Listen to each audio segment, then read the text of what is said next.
സംസ്ഥാനത്ത് മൂന്നാമതും LDF അധികാരത്തിലെത്തുമെന്ന വിവാദ ഫോൺ സംഭാഷണത്തിൽ DCC പ്രസിഡന്റ് പാലോട് രവി രാജിവെച്ചു.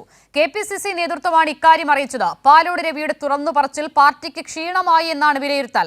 Block general secretary E. ജലീലിനെ പ്രാഥമിക അംഗത്വത്തിൽ നിന്നും സസ്പെൻഡ് ചെയ്തിട്ടുണ്ട്. ഓഡിയോ സംഭാഷണം പുറത്തുവിട്ടതിനാണ് നടപടി. നൃപൻ ചക്രവർത്തി ചേരുകയാണ്. നൃപൻ, പാലോട് രവിയുടെ തുറന്നു പറച്ചിൽ വലിയ ചലനങ്ങളാണ് കേരള രാഷ്ട്രീയത്തിൽ ഒന്നാകെ ചെലുത്തിയത്. നടപടിയുടെ സൂചന KPCC അധ്യക്ഷൻ നൽകിയിരുന്നു. ഇതിപ്പോൾ ഒരു നിർബന്ധിത രാജിവെപ്പിക്കൽ എന്നതിന്റെ സൂചനകളാണോ വരുന്നത്?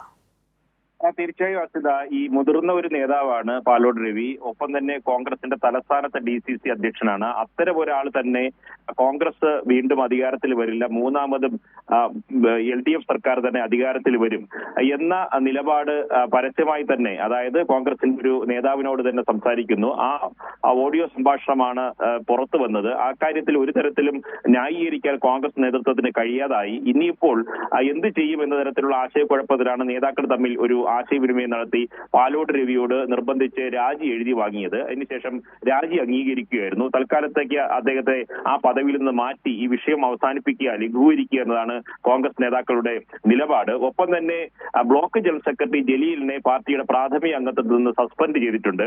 അത് ഈ ടെലിഫോൺ സംഭാഷണം, പാലോട് രവി പറഞ്ഞ ഭാഗം സംഭാഷണം പുറത്തുവിട്ടതിനെതിരെയാണ് അച്ചടക്ക നടപടി സ്വീകരിച്ചിട്ടുള്ളത്.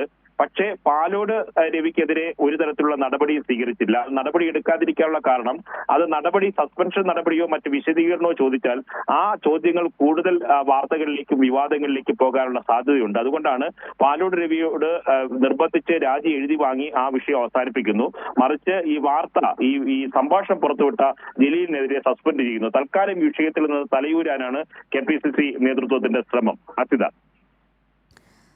നൃപൻ, അതായത് രാവിലെയൊക്കെ ഇപ്പോൾ പ്രതിപക്ഷ നേതാവ് വിഷയം ശ്രദ്ധയിൽപ്പെട്ടില്ല എന്നുള്ളതാണ് കണ്ടത്. ഈ പ്രതികരണത്തിന് പിന്നാലെ വലിയ നിലയിൽ സൈബർ അറ്റാക്കൊക്കെ പാലോട് രവി നേരിടുകയും ചെയ്തു. ഇതൊക്കെ മാറ്റി നിർത്തിയാൽ മറ്റൊരു വശത്ത് പാലോട് രവി പറഞ്ഞ് മുഴുവൻ ഭാഗവും പരിശോധിച്ചാൽ അത് ഈ നിലയിൽ LDFന് അനുകൂലമല്ല എന്നൊക്കെയുള്ള ചില ന്യായീകരണങ്ങളും വിശദീകരണങ്ങളും ഒക്കെ കോൺഗ്രസ് നേതാക്കൾ തന്നെ നടത്തി വരുന്നതിനിടയിൽ കൂടിയാണിത്. അപ്പോൾ നൃപൻ പറഞ്ഞതുപോലെ നിർബന്ധിച്ച് രാജിവെപ്പിക്കുക എന്നുള്ള നിലയിലേക്ക് എത്തുകയായിരുന്നു കോൺഗ്രസ് നേതൃത്വം. മണിക്കൂറുകൾക്കുള്ളിലാണല്ലോ ഈ രാജി. അപ്പോൾ ഈ ചുരുങ്ങിയ മണിക്കൂറുകൾക്കുള്ളിൽ എന്തായിരിക്കാം സംഭവിച്ചത്?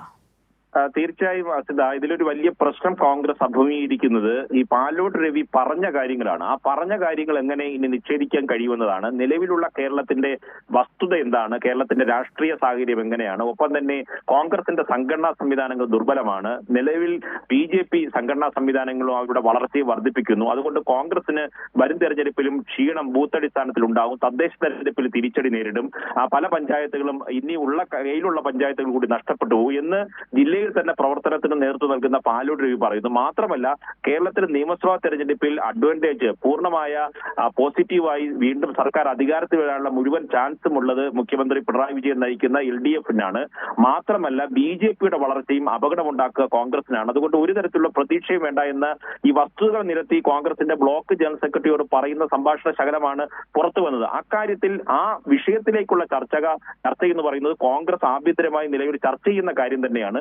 പല നേതൃയോഗങ്ങളിൽ കോൺഗ്രസ് നേതാക്കൾ പറയുന്ന കാര്യം തന്നെയാണ്. അത് തന്നെയാണ് പാലോട് രവി ഈ നേതാവിനോട് പറയുന്നത്. അതുകൊണ്ട് ആ കാര്യത്തെ നിഷേധിക്കാൻ എങ്ങനെ കഴിയുമെന്നതാണ് കോൺഗ്രസ് നേതൃത്വം ഏറ്റവും കൂടുതൽ വെട്ടിയായിരിക്കുന്നത്. മാത്രമല്ല, തദ്ദേശ തെരഞ്ഞെടുപ്പിന്റെ പടിവാതിൽക്കൽ എത്തി നിൽക്കുന്ന അവസ്ഥയാണ്. അതിന്റെ ഒരുക്കങ്ങളുമായി DCCയും കോൺഗ്രസ് KPCC നേതൃത്വവും മുന്നോട്ട് പോകുന്നു. അതുകൊണ്ട് ഒരു പ്രതീക്ഷയും വേണ്ട എന്ന് പാലോട് രവിയെ പോലെ ഏറ്റവും പരിചയസമ്പന്നനായിട്ടുള്ള മുൻ MLA ആയിട്ടുള്ള തലസ്ഥാനത്ത് നിറഞ്ഞു നിൽക്കുന്ന ഒരു നേതാവ്, DCCയുടെ അധ്യക്ഷൻ, അദ്ദേഹം തന്നെ അദ്ദേഹത്തിന്റെ അനുഭവ പശ്ചാത്തലത്തിന്റെ അടിസ്ഥാനത്തിൽ നേതാവ് ബ്ലോക്ക് ജനറൽ സെക്രട്ടറിയോട് ഇത് പറയുന്ന ഭാഗമാണ്. അതുകൊണ്ട് ഇത്തരം ചർച്ചകൾ ഇനി നീട്ടിക്കൊണ്ടുപോയാൽ പാലോട് രവിയോട് വിശദീകരണം ചോദിച്ചാൽ അതിനൊരു മറുപടി ഉണ്ടാവും. ആ മറുപടി പറഞ്ഞ സാഹചര്യം ഉണ്ടാവും. അത്തരം വാർത്തകളും വിവാദങ്ങളും അപകടം ചെയ്യും. അതുകൊണ്ട് തൽക്കാലം വിഷയം പാലോട് രവിയിലും ഈ സസ്പെൻഷനിലും അവസാനിപ്പിക്കാനാണ് KPCC നേതൃത്വത്തിന്റെ തീരുമാനം.